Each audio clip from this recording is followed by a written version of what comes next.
On the morning of the 28th of February 1975, deep beneath the streets of London, something went terribly wrong.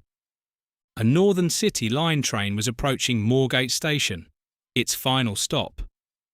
Passengers on board were expecting the usual end-of-line routine. Slow down, brakes applied, doors open. But that never happened. Instead, the train kept going, faster and faster, with no sign of braking. Witnesses on the platform watched in horror as the train entered the station at speed, around 40 miles per hour.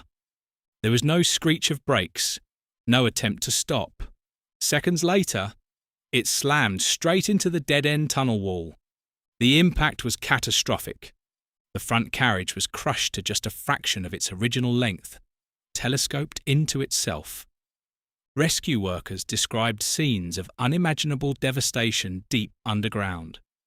It would become one of the worst peacetime disasters on the London Underground. 43 people lost their lives.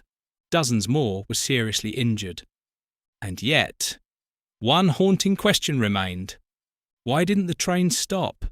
The investigation that followed was extensive. Every possible cause was examined. Mechanical failure, track defects, signalling issues. But nothing was found. The train was working perfectly. The brakes were fully functional. There had been no warning. Attention turned to the driver, an experienced man with a good record. But evidence showed something chilling. There had been no attempt to brake, no reaction, no sign of evasive action at all. It was as if, in those final moments, the driver was unable to respond. Some believe he may have suffered a sudden medical episode. Others suggest momentary loss of awareness, or even a form of tunnel vision. But the truth is, we may never know. The cause of the Moorgate crash remains officially undetermined to this day. But what followed would change the railway forever, because one thing became clear. A system was needed that didn't rely solely on human reaction. Out of tragedy came innovation.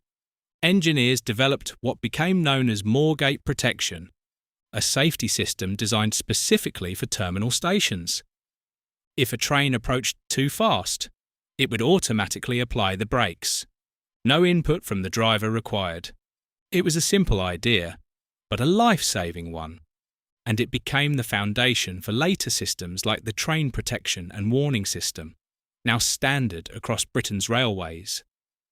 Today, every time a train safely slows into a terminal platform, it carries the legacy of Moorgate, a silent safeguard born from one of the Underground's darkest days. This wasn't just a crash. It was a turning point. If you found this story powerful, please like, share, and subscribe. It really helps support the channel and keeps these important stories alive.